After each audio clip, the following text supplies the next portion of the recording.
Up, guys? So I'm about to hit the street and talk to real people and get real feelings and emotions about what just took place with our election. You know, from a personal standpoint, I feel that mainstream media failed all of us. They didn't get out and actually have a good conversation with people. So that's what this is about. I'm going to do that now, so come along.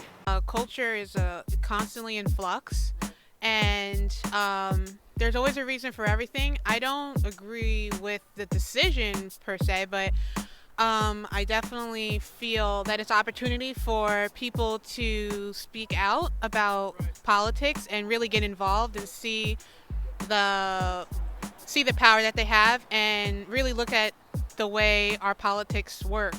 And it's an opportunity, you know, like even though, yeah, it's not the greatest, but I also feel as though that we need to calm down too. Okay, so how do you feel about where we are today? I mean, where do we stand as a nation? I don't feel good. Right. Yeah, I feel like there's just a lot of hate going on, and it's really saddening. Right. So on Facebook, do you have people who supported one candidate and the other? Yes. Okay.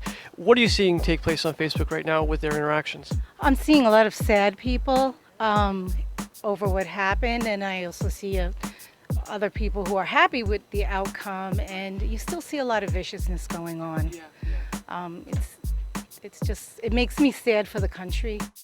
So how are you feeling right now about the election and where we are today? I think no matter what, the election this year was choosing a lesser of two evils. Either way, a lot of people were going to be upset about what happened, and it clearly was shown on the news. Like it was 50-50. Like half of the nation wanted Hillary, half the nation wanted Trump. A little bit more wanted Trump, I guess, but I think Trump will do a better job than Hillary would have. But I think that's my personal opinion, and obviously there are always people out there who disagree.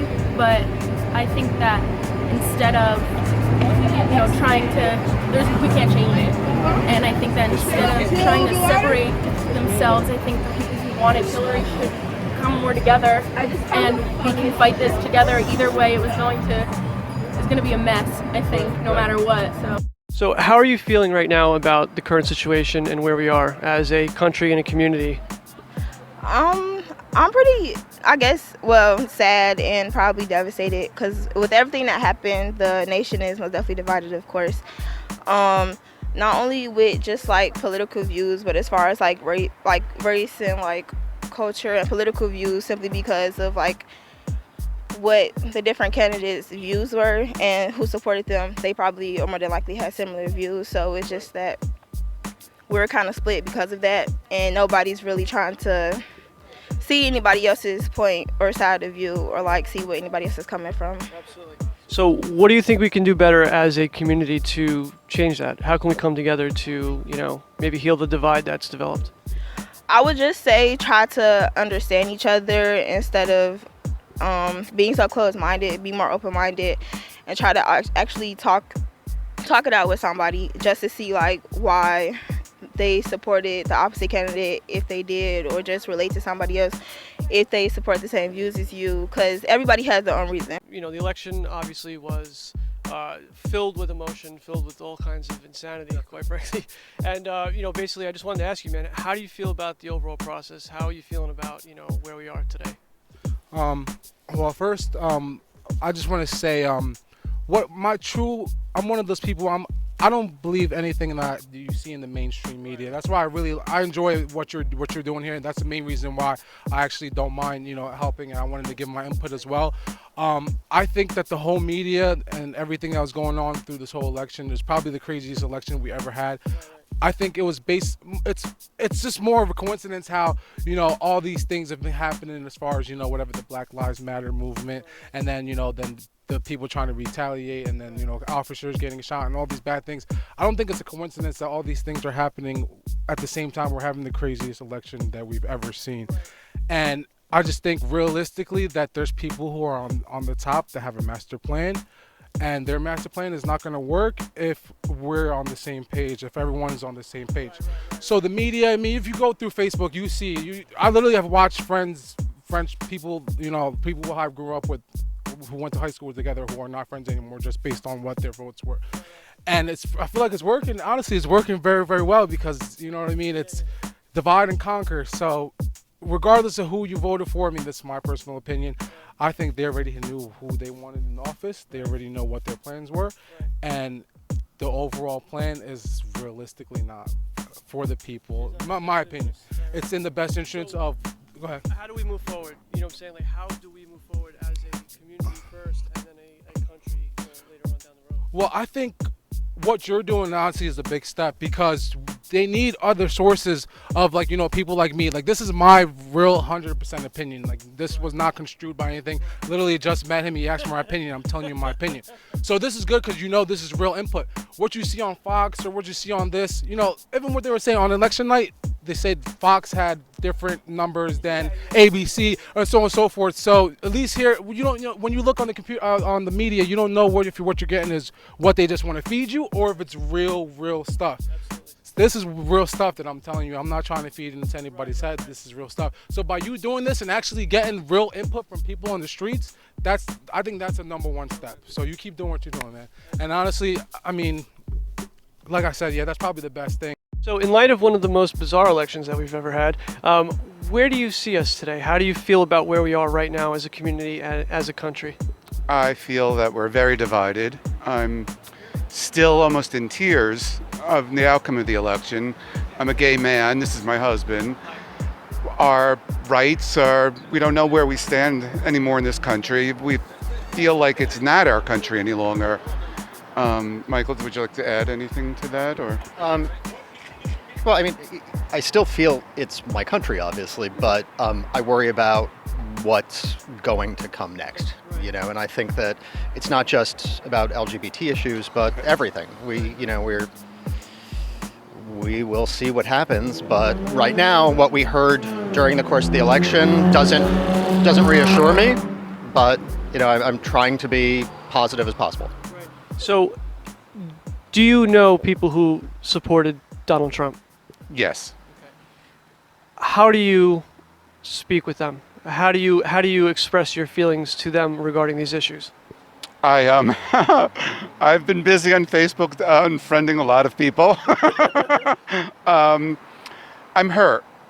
I'm hurt because not just for us, like Michael said, I have African American neighbors that are afraid that their children are going to be called cotton pickers at school because it's gone on. That she's afraid her husband's going to be stopped to frisk him because that's what Trump said during his campaign. He wants to bring national stop and frisk back.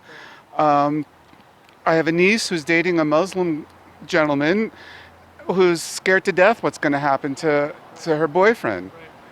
Do you think he's going to enact these policies, or do you think he might back off from some of them now that he's been elected? I don't think he's going to be in control almost. I don't think he's smart enough. I think Pence is going to take over, and I think in many ways Pence is more dangerous than he is. You know, I think one of the things this did show is that there's a disconnect between we as Americans and how our government operates. And I put that actually on all of us because, I mean, we live in actually one of the most transparent societies in the world. You can go online and go to websites that show all of the bills that have been proposed, you know, for the past 20 years. You can see who authored, who sponsored them, who voted for them. But people would rather just take information from, you know, journalists, from third parties, rather than seeking the truth themselves. And so as a result, everyone just feels like, oh, government's useless, and we forget that we're government. You know, like, we elect these people. So if we're unhappy, you know, we need to be involved to change things. We can't just hope someone's going to magically come in and change everything, whatever side of the fence you're on.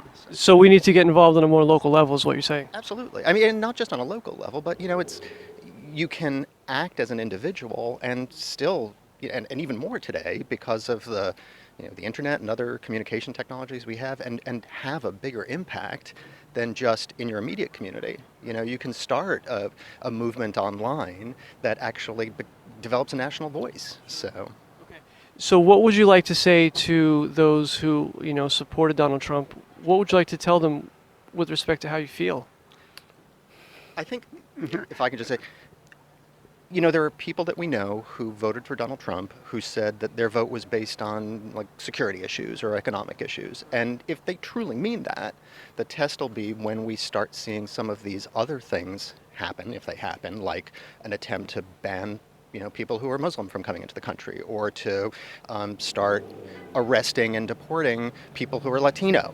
It's like, but let me just finish it. But at that point, if they don't stand up to the people who voted for him for these other issues, if they don't stand up to and say, no, this is wrong, this is not what America is all about, then the truth is they're lying to themselves and to everyone else. Unfortunately, from what I've seen on Facebook so far after the election, is the Trump supporters saying, get over it, he's our president, stand behind him. Not saying, if he does come after you, I've got your back. We're not going to let you be deported. We're not, they're not saying that. So I think them saying that they were afraid of the security issues in this country, I think that's just an excuse to be racist. Right. I can see your point on that. So how do we come together now? What do we do? What steps do we take? It's hard. I mean, most of us are afraid to have these discussions in our own families and in our own homes. So how do we have them with people that we're not related to? I think, like so many things, it has to start with the people who are most visible. It has to start with President-elect Trump himself. Who has come out and said nothing about the protests so far. Except saying that it was unfair to him that people were protesting. Well, protest is part of what we do. It's like that's how we express our voices in a democracy. Absolutely. I think it's like I said, if people at the top on both sides of the fence start saying, look, this is a unique opportunity to really start having a frank dialogue. Hopefully that'll start filtering down. I just worry that there's so much noise and clutter that even if they did say it, it wouldn't be heard. Right. Is there anything else you'd like to add? No, I mean, I can keep you here for hours, I think. Thank you both very much. I appreciate your time. And so that's it. We just heard from so many different people from different walks of life. No one was discriminated against. No one was, kept out. The conversation is key. The only alternative that we have to violence is a conversation, okay?